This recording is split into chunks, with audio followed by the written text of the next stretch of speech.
Bismillahirrahmanirrahim.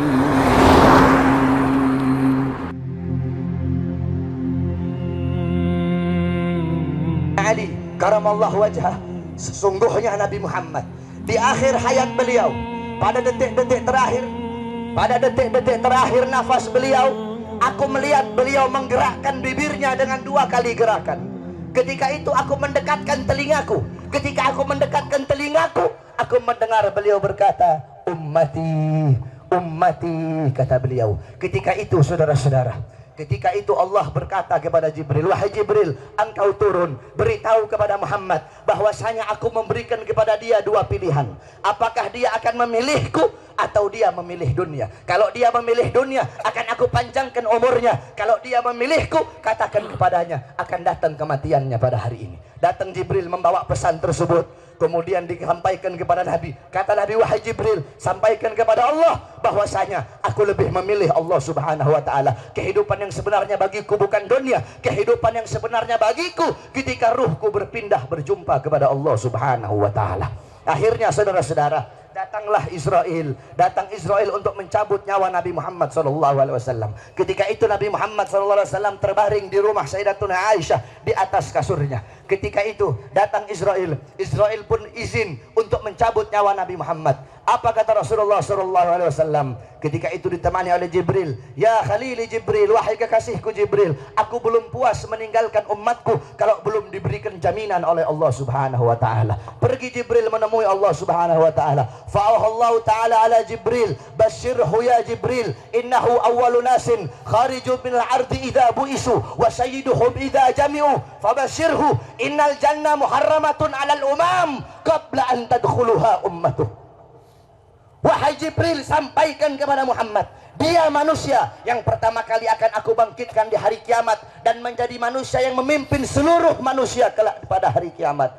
Dan sampaikan kepadanya jaminan dariku bahwasanya sorga aku haramkan untuk dimasuki oleh siapapun sebelum sorga dimasuki oleh umatnya. Ini jaminan dariku wahai Jibril. Nabi Muhammad pada saat detik-detik terakhir nafasnya tidak memikirkan diri beliau, keluarga beliau, anak cucu beliau. Yang beliau pikirkan kalian sebagai umat, saudara-saudara. Apakah cukup sampai di situ? Tidak cukup sampai di situ. Dicabut nyawanya Nabi. Ketika dicabut nyawa Nabi Muhammad, Nabi mendesah. Ketika dicabut nyawa, Nabi berlirih. Ah, kata Nabi. Dicabut lagi nyawa Nabi. Nabi berkata, ah. Di samping Nabi Muhammad ada sebuah cawan berisi air. Beliau letakkan tangan kanan beliau, beliau usapkan keringat, peluh-peluh keringat-keringat yang keluar di wajah beliau. Beliau berkata, ya Khalil ya Israel, wahai kekasihku Israel, apakah seperti ini rasa sakit dicabut nyawa wahai Israel? Saudara-saudara, Nabi Muhammad yang sholat sampai kakinya bengkak, Nabi Muhammad yang sholat sampai kakinya keluar nanah, merasakan sakit ketika dicabut nyawa. Bagaimana dengan orang-orang yang lalai dari sholatnya, saudara-saudara? Nabi Muhammad, manusia yang paling mulia, khairul khalqillah, khairul wafa, wa bahrus safa, merasakan sakit ketika dicabut nyawa. Bagaimana dengan para pendosa? Bagaimana dengan orang-orang yang durhaka kepada Allah subhanahu wa ta'ala? Dicabut nyawa Nabi Muhammad SAW. Kata beliau, apakah seperti ini rasa sakit dicabut nyawa?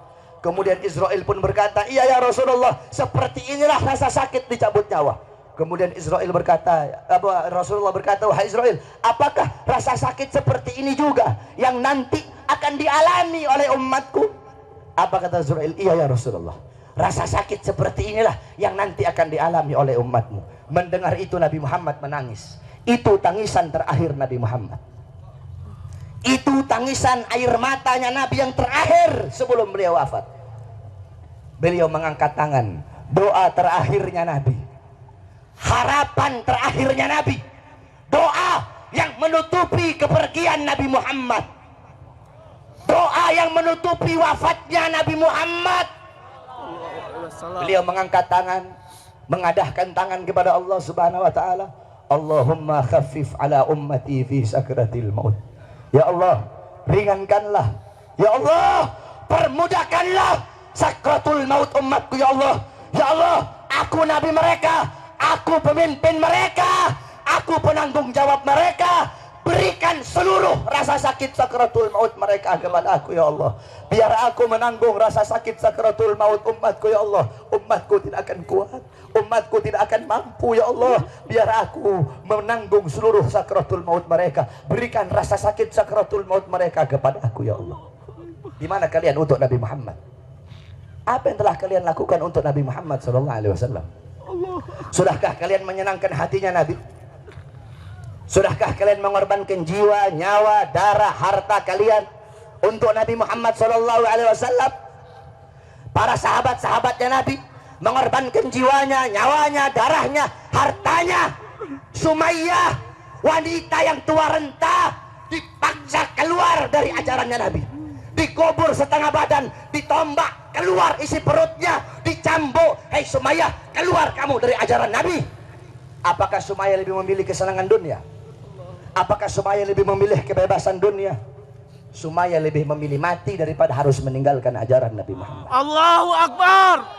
Bilal ibn Rabah dikasih batu yang besar, dicambuk, dipaksa keluar, dipaksa meninggalkan Nabi, meninggalkan syariat Nabi, meninggalkan Al-Qur'annya Nabi. Apakah Bilal lebih memilih kesenangan dunia? Apakah Bilal lebih memilih kebebasan dunia? Apa kata Bilal?